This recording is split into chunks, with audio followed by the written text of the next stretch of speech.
Okay, lesson 44 is just a bunch of examples putting together a lot of the information that we have already learned. So the best way to take notes on this is just to work the examples. Here's example 1, and we're going to do 4 examples together. Example 1 says, the roof at the right has a 5 by 12 pitch. What is the angle A? What is the height x of the center vertical support if the total width of the rafter is 30 feet? All right, so first we're looking for angle A, which is right here on our diagram. I would go ahead and pause the video right now and copy down the problem and draw the diagram if I was taking notes at home. In order to find angle A, what we need to do is focus on this 5 by 12 pitch. What that means is the ratio of our triangles have a vertical height of 5 and a horizontal height of 12. This ratio is proportional to these triangles that make up our bigger diagram. So to find angle A, well, if this triangle right here is similar to our 5 by 12 triangle, that means that if my ratio is 5 by 12, my angle also has to be A because we know similar triangles have the same angle. So to find angle A, I'm going to use my trig functions. Because I have opposite over adjacent, I'm going to use tangent. Tangent of A equals 5 over 12. Now, because I'm looking for the angle A and I have the ratio, we're going to use what we learned last week, inverse tangent. Remember, when we use inverse functions, this is not an exponent. It is the sign that it's an inverse function. We're going to input our ratio into our inverse function, and we should get an angle out. Go ahead and type this into your calculator, pause the video, see what you get. If you did it correctly, you should have gotten 22.62 degrees on your calculator. If you did not get that, make sure that you check that your calculator's in radian mode, that your calculator's in degree mode, not radian mode, because if you're in radian mode, then you might get the wrong answer. All right, so that's part 1. What is the angle A? Angle A is 22.62 degrees. Next it says, what is the height x of the center vertical support if the total width of the rafter is 30 feet? Well, if our total width is 30 feet, we know that half of it has to be 15 feet. So we can draw one of our small triangles with 15 as our horizontal length and x as our vertical length. And look, we have 2 proportional triangles, so we can set up a proportion. 5 over 12 is going to equal x over 15. Cross multiply, 5 times 15 equals 12 times x. Go ahead and finish that problem on your calculator. See what you get. You should get x equals 6.25 feet if you did it correctly. And that is example 1. Example 2 says, find the area of a regular 14-sided polygon with sides of length 8.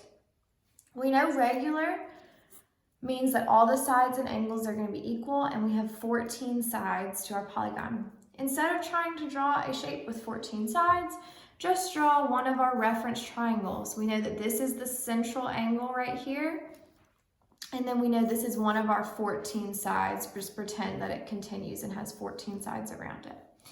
So first step, we need to figure out the central angle. To find out central angles, we do 360 over the number of sides. So in this case, we'd have 360 over 14. Go ahead and figure out what the central angle is for yourself. If you did it correctly, it should be 25.7 degrees. So that will be our central angle, 25.7 degrees. In order to find the area of this polygon, we're going to need to find the area of the triangle. And we know there are 14 of those triangles, so if we find the area of the triangle, multiply it by 14, we'll get the area of the whole polygon. In order to find the area of a triangle, we know that area equals 1/2 base times height. We already know that the base is going to be 8 because that's the side length. So what we need to find is the height. I'm going to label it A for apothem. In order to find A, we're going to divide this into 2 congruent right triangles. That means this angle right here is going to divide in half, which is going to make it 12.85. So we have an angle, and then we have this side down here. We know it's going to be 4. And we're missing this side right here. So we're actually going to use trig functions for this. Look at our triangle zoomed in a little bit. If I have the apothem missing, and I know this angle is 12.85, and this side down here, oh, not 8, this side down here is 4. In reference to my angle, 4 is the opposite side, and A is the adjacent side. So I'm going to use tangent of 12.85, and that's equal to opposite 4 over adjacent A. And then I just solve for A, and you're going to use your calculator here. So multiply both sides by A so it cancels out on the right. And you'll get A tangent 12.85 equals 4. And then to get A by itself, we're going to divide by tangent 12.85 on both sides. Type 4 divided by tangent 12.85 into your calculator, and you should get the answer. Go ahead and do that and see what you get. You should get 17.54 as your apothem. Now remember, that's not our answer, that's just our height of the triangle. So now we're going to go back. We know the area of one triangle is going to be 1/2 base times height. The area of the whole polygon is going to be 14 times that. So let's set up our area equation. We're going to have 14 times 1/2 times base, which is going to be the full triangle, 8, not this small triangle. So full triangle 8, and then the apothem, which is 17.54. Type all that into your calculator, and you should get 982.24, or something very close. The reason why you might get something a little different than that answer is if you rounded this a little bit differently when you used your calculator up here. Because these are not exact answers, they are rounded, sometimes you'll get a different decimal. So just try to keep it as accurate as you possibly can. And that is example 2.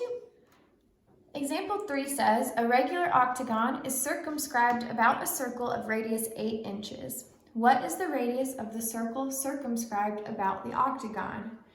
There is a lot of words in this example, so make sure you draw a picture.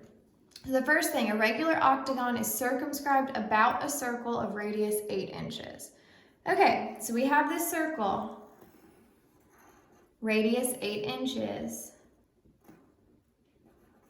Then there's an octagon that is around the circle. I'm not going to try to draw a whole octagon. I'm just going to draw a reference triangle like I just did with example 2.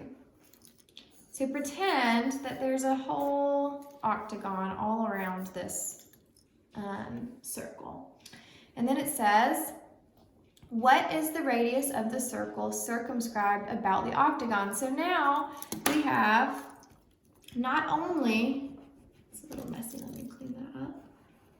Not only do we have a circle and then an octagon about the circle, now we're going to have another circle around the octagon. Let me see if I can draw this. Okay, I'm just going to draw a little bit of it. And we want to know, what is the radius of the circle? Well, if you can see on this picture, pretend that this circle goes all the way around. Pretend that it looks nicer than that.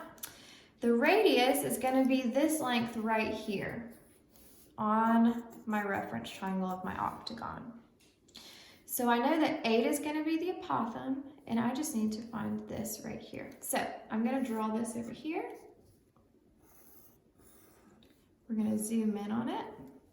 8 is going to be my vertical height, and I need to find this length right here. To do that, I need to find this angle. To find this angle, think about an octagon. I'm going to find the central angle of the octagon. To find the central angle, we do 360 over the number of sides, which is 8 in an octagon. So my central angle should be 45 degrees. But then I divided it in half to get this half of my triangle, this right triangle right here. So I know that this is going to be 22.5 degrees because it's half of 45. Now I have my angle, I have the side that's right beside the angle, and I'm missing the hypotenuse of this triangle. So I'm going to use cosine because cosine of an angle is the adjacent side over the hypotenuse. So we're going to say cosine of 22.5 equals adjacent 8 over r. And then you're going to solve for r. So multiply r on both sides, cancel it out on the right, and then you're going to divide both sides by cosine 22.5. So r is going to equal 8 over cosine 22.5. You should be able to type that into your calculator. Again, make sure that you're in degree mode, not radian mode. Go ahead and see what you get when you type it into your calculator. If you do it correctly, you should get 8.66, and that is the answer because all it asked for was the radius, which we figured out was that side right there. All right, that's example 3. The last example for this lesson is example 5. It says a circle with radius 5 is inscribed in a 30, 60, 90 triangle. What is the perimeter of the triangle? And I have already drawn this triangle for us. It's a right triangle right here. And the circle's radius is 5. Go ahead and draw your diagram.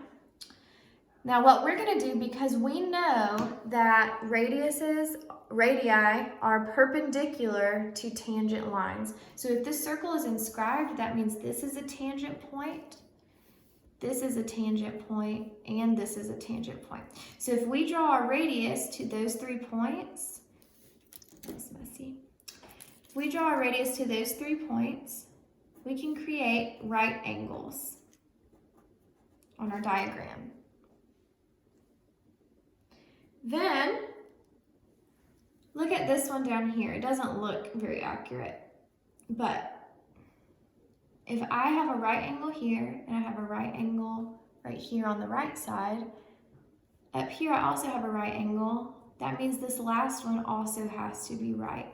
So I have here a rectangle, but my radius is 5 here and it's 5 here. So that means it must be a square. So I know part of the outside of my triangle, which is my end goal. I want to get the perimeter of the whole triangle. So I'm trying to fill in these sides out here.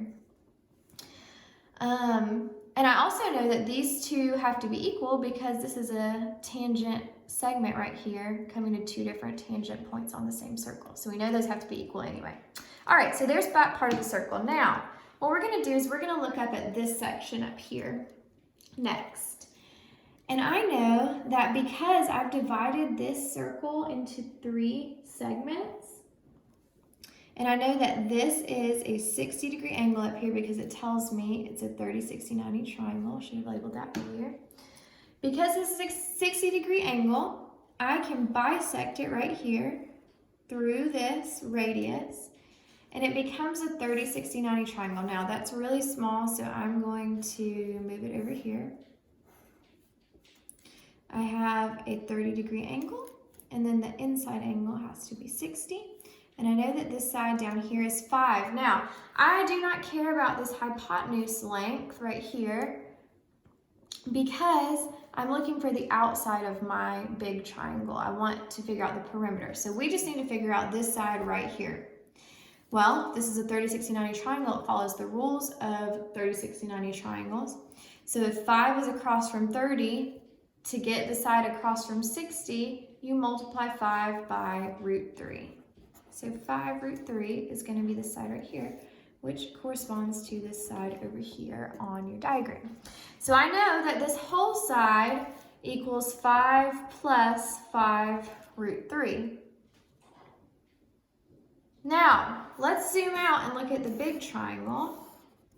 If this side is 5 plus 5 root 3, and it's a 30, 60, 90 triangle. That means across from the 30-degree angle is 5 plus 5 root 3. I can use the rules of 30, 60, 90 triangles to take this side, which would be, remember my 30, 60, 90 ratios, I would have x root 3, and 2x as my sides. If x is across from the 30-degree angle. Quick review, those are my 30, 60, 90 ratios. So if I have it set up the same way over here, 5 plus 5 root 3, to get this side, I will multiply 5 plus 5 root 3 by root 3. So if I distribute that, root 3, I'll have 5 root 3 plus 5 times root 3 times root 3, which will just become a 3. So I'll have 5 root 3 plus 15. So that'll be this side down here, 5 root 3 plus 15. Then up here, I'll take this side across from the 30-degree angle and I'll multiply it by 2 to get my hypotenuse, because I take the side across from, I drew that as a 60-degree angle, it should be 30, sorry. Side across from 30 is x. To get my hypotenuse, I multiply it by 2. So I take 5 plus 5 root 3, multiply it by 2, distribute that out, and you'll get 10 plus 10 root 3.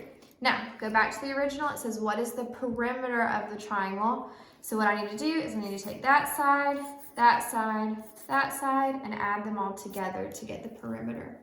So I'll have 5 plus 5 root 3. Let me write it with more room. Let me write it down here at the bottom.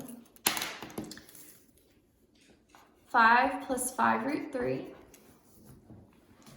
plus 10 plus 10 root 3 plus 15 plus 5 root 3. All right, that's all 3 of these sides, and I'm just adding them together to get my perimeter. Now add like terms. I'm going to add all the terms that don't have roots in them. So 5 plus 10 plus 15 is going to be 30. And then my terms with roots, 5 root 3 plus 10 root 3 plus 5 root 3 is going to be 20 root 3. So the perimeter of the right triangle would be 30 plus 20 root 3.